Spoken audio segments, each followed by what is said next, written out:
Lo que se tomó en consideración para la cancelación de este proyecto iniciado en 2014 y los hallazgos encontrados en la actual administración que reafirman y refuerzan la trascendental decisión adoptada.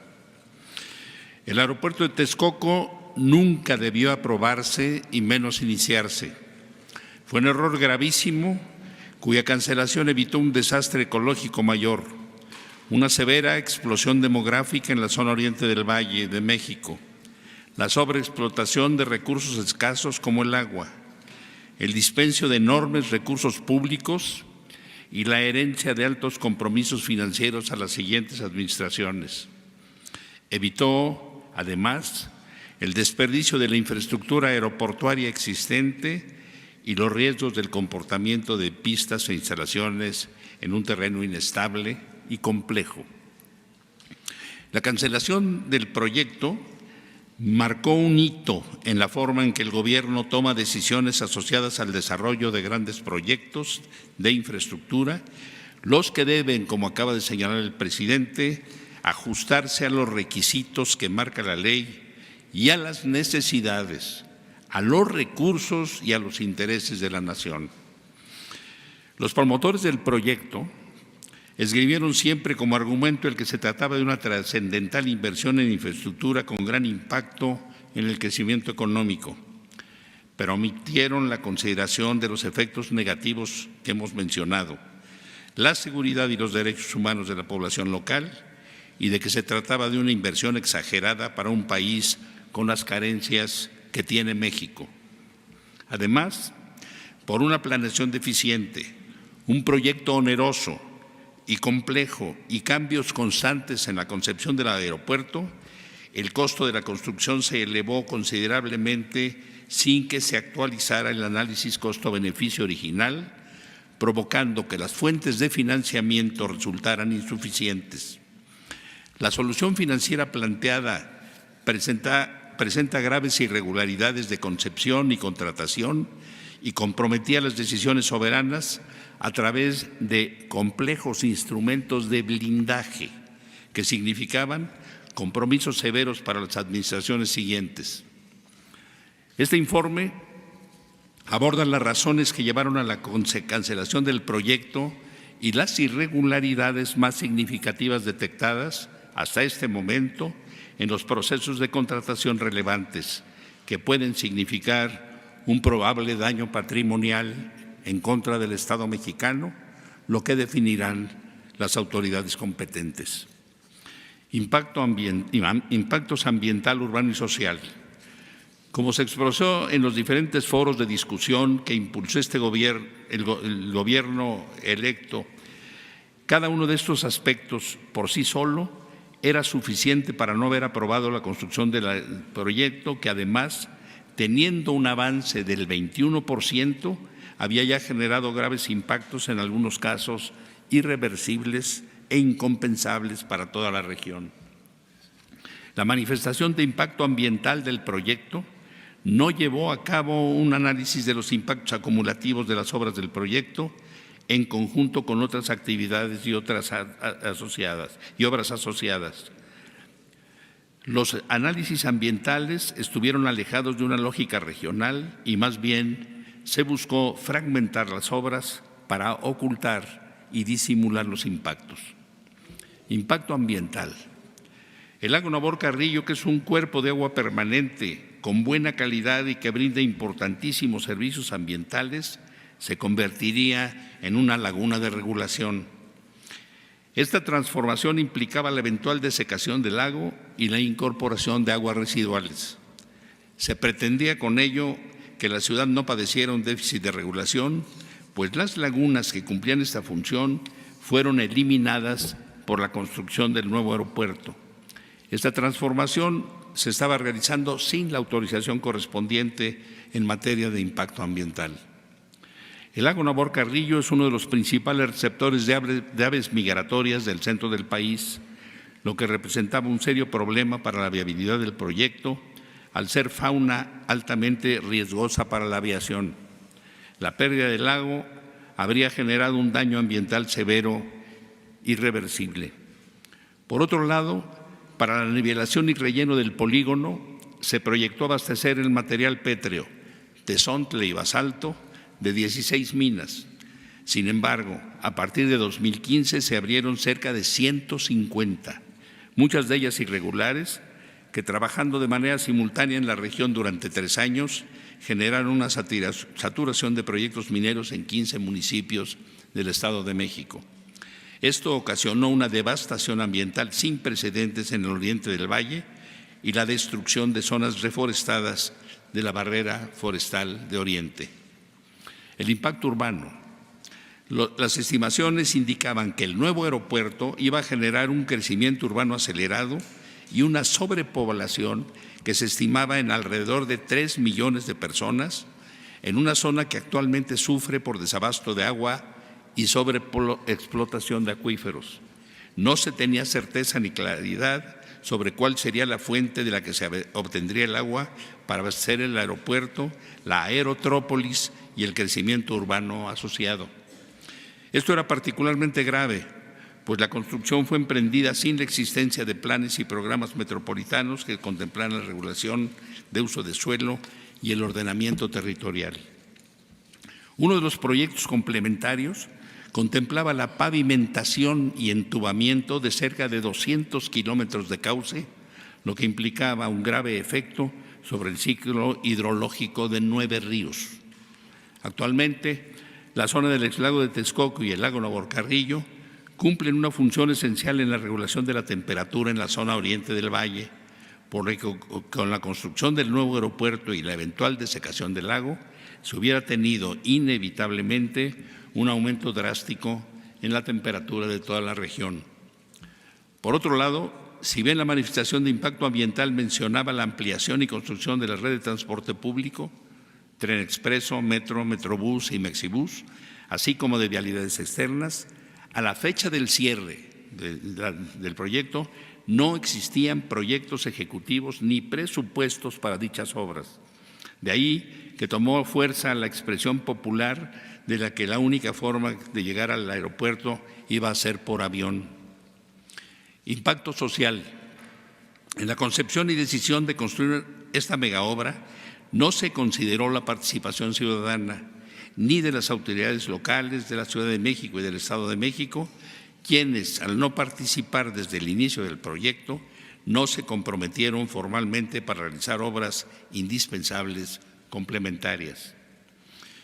El proyecto y su presupuesto no consideraron obras de infraestructura importantes como las de alivio social, de infraestructura urbana, así como de agua, alcantarillado y electricidad. El impacto en las comunidades directamente relacionadas con dicha obra habría sido mayúsculo, no solo en detrimento de la disponibilidad de servicios básicos, sino en la de las nuevas formas de convivencia social en estas nuevas comunidades. Reiteramos que por sí solos cualquiera de estos asuntos era suficiente para no autorizar el proyecto, aunque no son los únicos, como se verá a continuación. Aspectos técnicos. La decisión de construir el aeropuerto se tomó sin considerar la integralidad y profundidad de los estudios técnicos que requiere un proyecto de esta magnitud. Se priorizaron únicamente los asuntos aeronáuticos y de demanda, y los estudios que se realizaron presentaron severas omisiones que produjeron costosos cambios e improvisaciones. De los estudios presentados por diversas instituciones, se plantearon riesgos diversos en relación con la opción de Texcoco, debido a que el polígono donde se estaba construyendo está asentado sobre lo que fue un antiguo lago, con condiciones físicas y químicas en el suelo y subsuelo que pudieran alcanzar profundidades superiores a los 40 metros, desfavorables para la construcción y el mantenimiento del aeropuerto. Independientemente de que, conociendo los riesgos, existen ingeniería y tecnología suficientes para resolver los problemas constructivos, como consideraron los grupos de ingenieros colegiados consultados, los riesgos y los costos inherentes hacían incosteable la obra y, por lo tanto, indebida. Por otra parte, la puesta en operación del nuevo aeropuerto en Texcoco implicaba el cierre de Santa Lucía y del aeropuerto Benito Juárez en el mismo instante en que se inaugurara, ya que el uso simultáneo de las pistas de ambas terminales no es viable. Esta situación exigía que el nuevo aeropuerto tuviera que funcionar al 100% desde el primer minuto del primer día, porcentaje imposible de cumplir al inicio de un proyecto de esta complejidad. Ya en plena operación del aeropuerto no se tendría ninguna redundancia para atender alguna contingencia. Aspectos de planeación.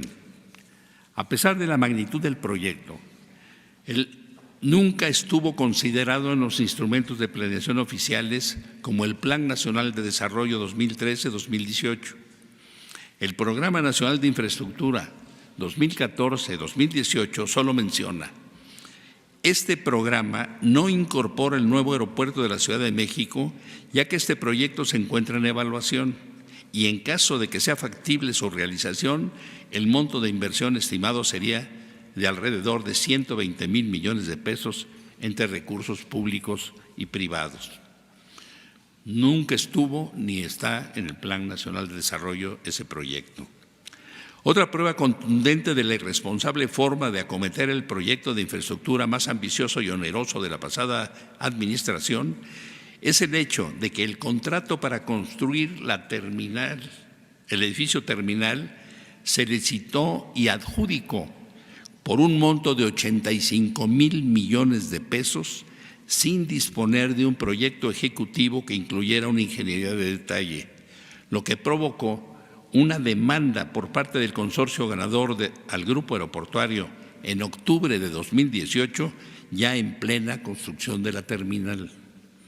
Esto, sin duda, conduce a una pérdida patrimonial para la nación, cuya responsabilidad deberán definir las autoridades competentes a las que se le dará vista. Modificaciones del alcance del proyecto.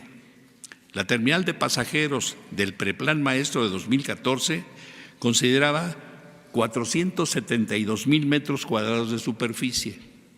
En 2015 ya eran 743,000 metros cuadrados y en 2018 792,000. La torre de control pasó de 10,000 a 19,000 metros cuadrados. Las puertas de contacto de 76 a 104 y la terminal de carga de 42 a 83 hectáreas. Estos cambios se realizaron sin la autorización de la Secretaría de Hacienda. El cronograma presentado en 2014 estableció que la primera etapa del proyecto se terminaría en octubre de 2018 e iniciaría operación en 2020. Después del periodo necesario de pruebas, con 2 pistas comerciales y una de uso militar, así como la terminal de pasajeros. El presupuesto era de 169,000 millones de pesos.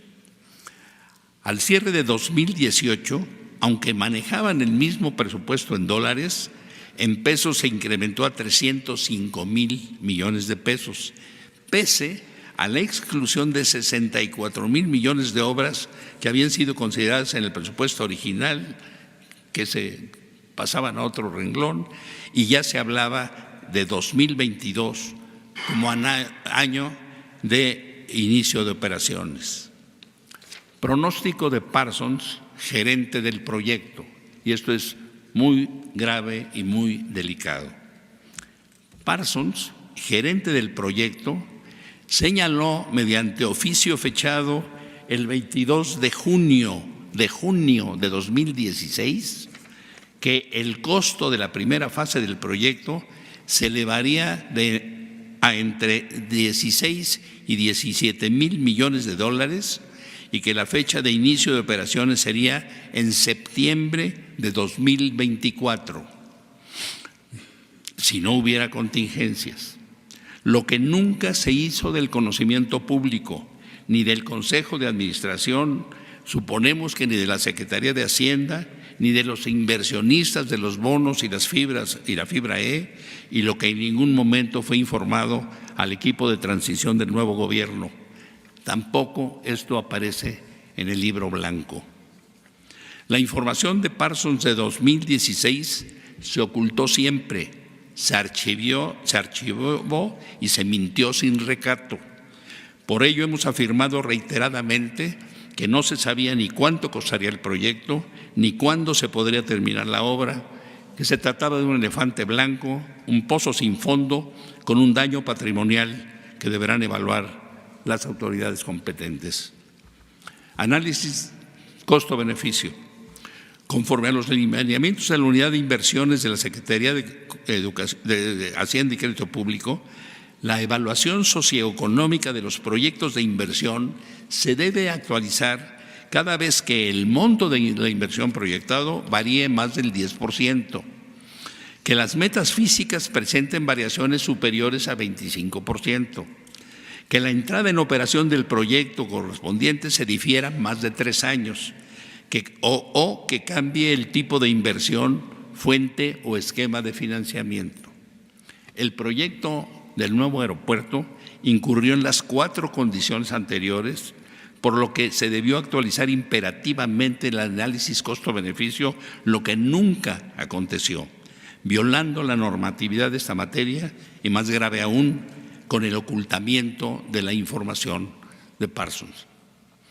La Secretaría de Hacienda debió suspender el proyecto 2 o 3 años antes de 2018 por las desviaciones de costos y del tiempo de ejecución de las obras. El daño patrimonial hubiese sido menor. Aspectos económicos y financieros. En el esquema original de fondeo del proyecto de 2014 se consideraba que el 58% de los recursos serían públicos, 98,000 millones, y el 42% financiamiento privado, 71,000 millones. Las aportaciones federales fueron solo de 18,000 millones de pesos, por lo que se modificó el programa de financiamiento. Se emitió entonces deuda por 6,000 millones de dólares en bonos con vencimientos a 10 y 30 años y por 30,000 millones de pesos en certificados fiduciarios conocidos como Fibra E, de todas formas insuficiente, ya que el presupuesto se había elevado a 305,000 millones, por lo que dejaban a la siguiente administración con los compromisos financieros establecidos y la necesidad de obtener 108,000 millones de pesos más. Los recursos logrados por la emisión de bonos no fueron contratados al amparo de disposiciones en materia de crédito externo, sino como financiamiento privado. Los puntos anteriores están siendo analizados y en su momento se someterán a la Secretaría de la Función Pública para su análisis y dictamen correspondiente. Adicionalmente, este esquema financiero preveía únicamente el pago de intereses sobre los bonos a partir de la tarifa de uso aeroportuario, TUA, pero sin amortizar el capital, perpetuando el endeudamiento. Es importante mencionar que para garantizar el pago de estos financiamientos se incrementó la TUA en 58% para vuelos nacionales, pasando de 15 a 23 dólares, y 143% para vuelos internacionales, de 18 a 44 dólares.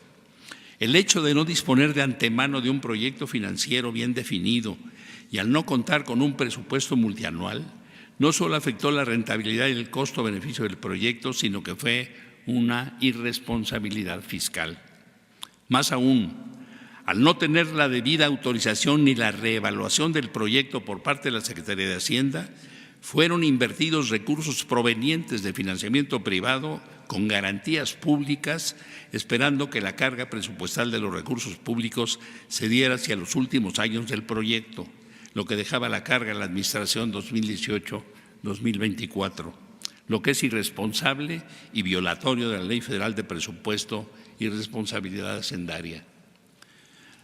Aún con la información de múltiples obras no estudiadas ni presupuestadas, se instrumentaron acciones de blindaje financiero para asegurar la continuidad o tratar de asegurar la continuidad del proyecto y para hacer muy costoso y complicado jurídicamente el diferirlo o cancelarlo. El blindaje les daba a los participantes beneficios muy superiores al riesgo que asumían por una eventual cancelación del proyecto. Asimismo, el grupo tomó la decisión de acelerar la asignación de contratos de obra, la entrega de anticipos y la construcción de la terminal sin proyecto ejecutivo. La contratación de la Fibra E fue una inyección de capital innecesaria en ese momento, pues se tenían más de 100,000 millones de pesos disponibles y comprometía al grupo a pagar rendimientos de 10% a tasa real durante la duración del instrumento, sin posibilidad de amortización anticipada antes de 2026, lo que representaba prácticamente pagar el doble del valor de la fibra al final del contrato. Esto además otorgaba derecho a los tenedores para nombrar 2 consejeros con derecho a veto sobre decisiones importantes y sobre cualquier decisión, dice así, que tuviera por objeto modificar o anular las resoluciones previamente adoptadas por el Consejo de Administración del Grupo Aeroportuario. Les daba también el 20% del valor de las acciones Serie P del Grupo Aeroportuario, con lo que se intentó restringir el control del Gobierno federal para determinar el curso de la empresa del proyecto, lo que violenta las normas en materia de entidades paraestatales. Pero además, la concertación de este instrumento financiero tiene una carga adicional muy delicada. Como se ve en los documentos de la Fibra E, suscrita en marzo de 2018, las enormes ventajas para los inversionistas, adelanto de pagos e incremento del porcentaje en caso de cancelación definitiva o suspensión indefinida de la construcción del aeropuerto, o de que no haya iniciado operaciones el 1 de enero de 2025, se concedieron a sabiendas de que el proyecto, ya en discusión pública de llevarse a cabo, no se concluiría en el caso más optimista antes de 2024, de finales de 2024, como les advirtió Parsons desde 2016.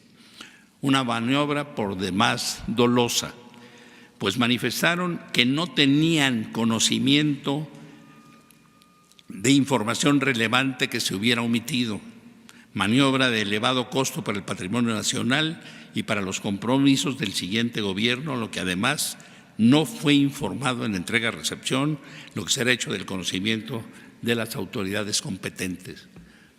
Esa es la declaratoria que hacen los funcionarios del Grupo Aeroportuario cuando firman la Fibra E, diciendo que no había información relevante diferente. Igualmente, la Fibra E, en la suscripción de la Fibra E, el Grupo Aeroportuario informó que la construcción de la primera fase, que según Parsons costaría no 13.3, sino 16,000 y 17,000 millones de dólares, atendería a 55 millones de pasajeros.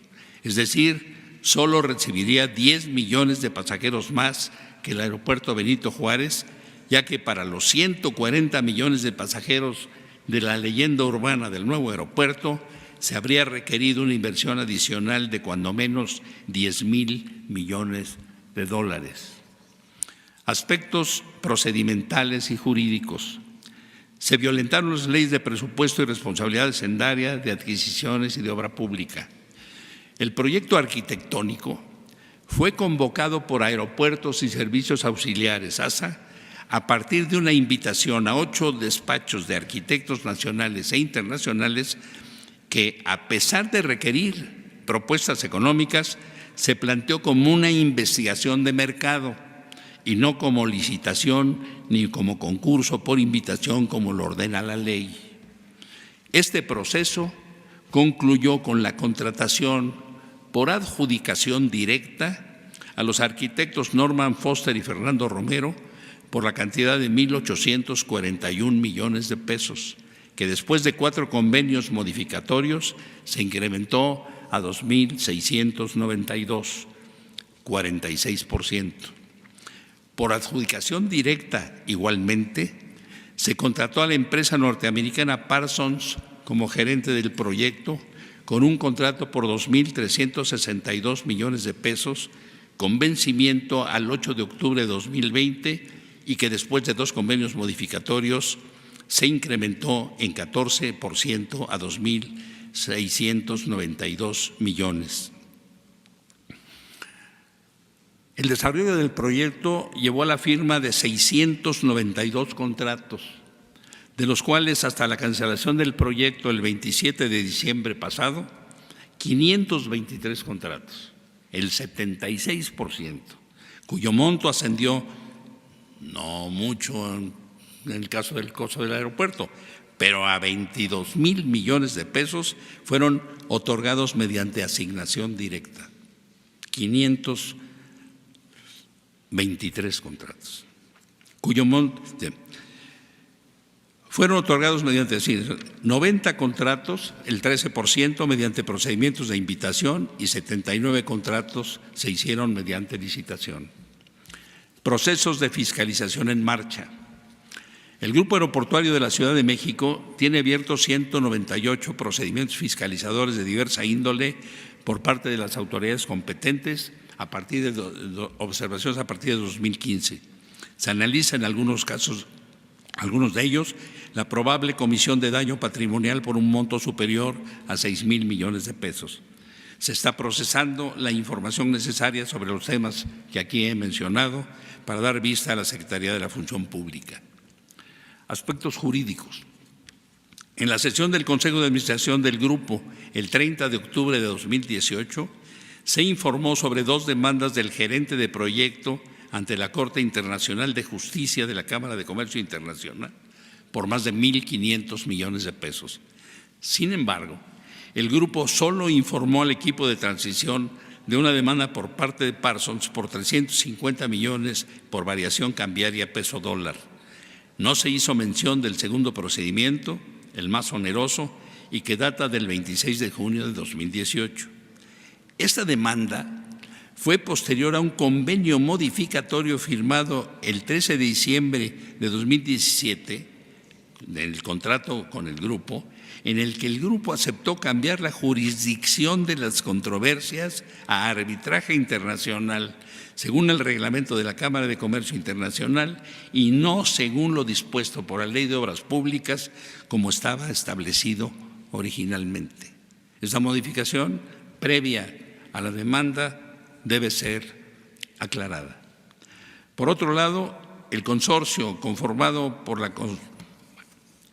Hago un paréntesis por instrucciones superiores para decirles que este contrato con Parsons, que según se dijo siempre estaba a la vista del público en la página del aeropuerto, decíamos que estaba el contrato, pero no estaban los anexos.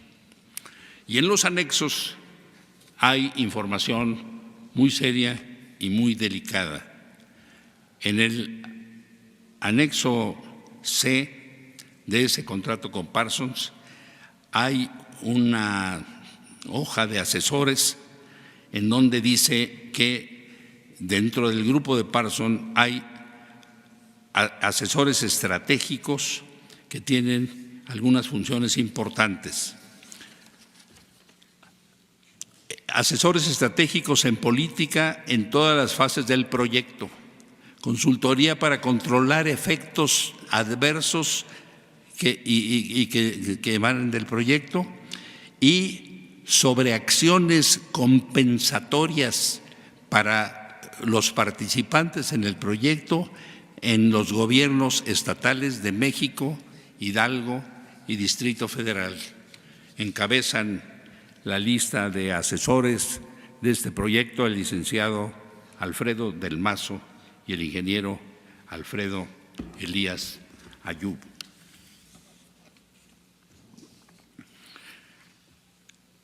Por otro lado, el consorcio conformado por la construcción del edificio terminal entabló un juicio contencioso administrativo federal el 25 de octubre de 2018, ya comentado, en contra del Grupo Aeroportuario de la Ciudad de México por el incumplimiento en la entrega del proyecto ejecutivo con ingeniería de detalle. Esta demanda refiere 9 notificaciones al grupo, la primera en agosto de 17 y la última en mayo de 18, sobre la imposibilidad de cumplir con el Programa General de Ejecución por causas no imputables al contratista. Análisis y consulta. Es un hecho sin precedentes para la vida pública de nuestro país Se pusieron a disposición de toda la población y de los grupos interesados más de 400 documentos técnicos y análisis de expertos sobre el proyecto del nuevo aeropuerto internacional de la Ciudad de México y se organizaron múltiples foros de debate. Con esta documentación y la respuesta a la consulta ciudadana, el reto fue resolver todas las implicaciones que conllevaba la cancelación del proyecto, cumplir los compromisos ya establecidos, atender las demandas y las controversias de tipo contractual, financiero, social y ecológico, restablecer en lo posible la tranquilidad y daño que se hizo a las comunidades contiguas al polígono, terminar de manera anticipada con apego a la Ley de Obras Públicas las obras en proceso y definir qué hacer con ellas y cómo se renegociaría con los tenedores de bonos, inversionistas y financieros de la fibra También deberá existir una rendición de cuentas del infortunio de la decisión original. ¿Qué responsabilidades les corresponden a los promotores y ejecutores del proyecto, a los administrativos y a los administradores y a los que fueron omisos en la definición de estudios adecuados, así como a quienes aprobaron las acciones y las formas para blindarlo? Acciones del Gobierno de México.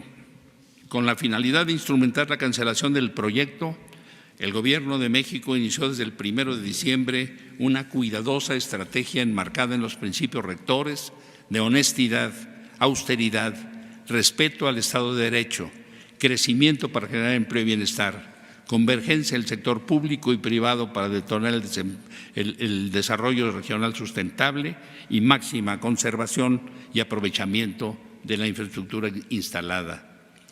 El día 2 de diciembre de 2018, el Consejo de Administración del Grupo nombró al nuevo director general y se le instruyó para que lanzara, en coordinación con la Secretaría de Hacienda, una oferta de recompra por $1,800 millones de los bonos, de los $6,000 de los bonos, y para que revisara el plan estratégico institucional para evaluar el estado que guardaba el proyecto. El día 19 de diciembre se anunció que se había logrado el consentimiento de los tenedores de bonos para modificar las condiciones de los créditos que obligaban a la inversión en el proyecto de Texcoco y se había acordado la recompra anunciada, pagando los intereses pactados en la oferta original. Esto reduce el monto de intereses a pagar y posibilita al grupo aeroportuario a reorientar su actuar en beneficio de México. Esto permitió además la modificación de convenios y acuerdos previos e incluyó el compromiso del pago de intereses y una recompra anual de $200 millones de los bonos garantizados por la TUA del Aeropuerto Benito Juárez para lograr el pago total, deuda e intereses en 19 años, así como la desvinculación del proyecto del nuevo aeropuerto como fuente de pago futuro de la deuda contraída. Resuelto el problema de los bonos y los resultados de la evaluación del programa estratégico institucional, el 27 de diciembre de 2018, encontrando causas de interés general en los aspectos de planeación, presupuestación, técnicos y hacendarios mencionados, como motivos suficientes para la terminación anticipada de los contratos, convenios, adquisiciones y otras operaciones relacionadas, el Consejo instruyó a la dirección del Grupo Aeroportuario para que iniciara la suspensión y terminación anticipada de los contratos con respecto absoluto al Estado de Derecho. De los 692 contratos, hoy 578 están ya cerrados y pagados y se concentran los esfuerzos en cerrar los 114 restantes. El Consejo de Administración instruyó igualmente al director general para que iniciara el proceso de amortización anticipada de la fibra Dicho proceso concluyó el 28 de febrero, liquidando a los tenedores del capital invertido con su rendimiento y aprobando la venta de las acciones tipo B que este grupo tenía. Es decir, se devolvió el dinero prestado y se pagaron los intereses del periodo que innecesariamente se pactaron. Esto permitió modificar los estatutos sociales y regresar al esquema de entidad de participación estatal mayoritaria sin estar sujeta a vetos ni limitaciones. En síntesis, un gobierno con legitimidad abrumadora luego de una votación histórica en nuestro país no puede ser timorato ni omiso, Los paradigmas del desarrollo han cambiado. Frente a un proyecto dispendioso, amañado e insensible al entorno de pobreza vigente, la decisión lleva a mejorar las condiciones del ambiente en beneficio de la sociedad. El Gobierno de México tendrá ahora la encomienda de impulsar el sistema aeroportuario metropolitano que hemos mencionado, como hay en otras capitales del mundo, garantizando la seguridad y la conectividad eficiente de los usuarios de los aeropuertos. Sin embargo, la decisión de la cancelación debió asumir un costo que, como se dijo aquí, se ha estimado en 100,000 millones de pesos, 60,000 millones ya erogados y 40,000 millones probables por gastos no recuperables, pero que en virtud de los resultados de las negociaciones que se han tenido hasta hoy y por el aprovechamiento de materiales y equipo existente debería resultar menor. Por el contrario, el continuar con la obra del nuevo aeropuerto habría requerido una inversión del orden de 400,000 millones de pesos, 100,000 más que los que habíamos destinado originalmente, tan solo para la primera etapa más la obligada inversión del aeropuerto Benito Juárez, que tendría que funcionar necesariamente, aunque se hubiera seguido el aeropuerto, 6 u 8 años más. Independientemente de las anomalías de diversa índole que hemos relatado, del ocultamiento de información relevante y de las irregularidades encontradas que podrían derivar en responsabilidades por las omisiones y posibles actos de corrupción o daño patrimonial, de todo lo cual se dará vista a los órganos fiscalizadores competentes, reiteramos que el nuevo aeropuerto de la Ciudad de México en Texcoco nunca debió aprobarse y menos iniciarse.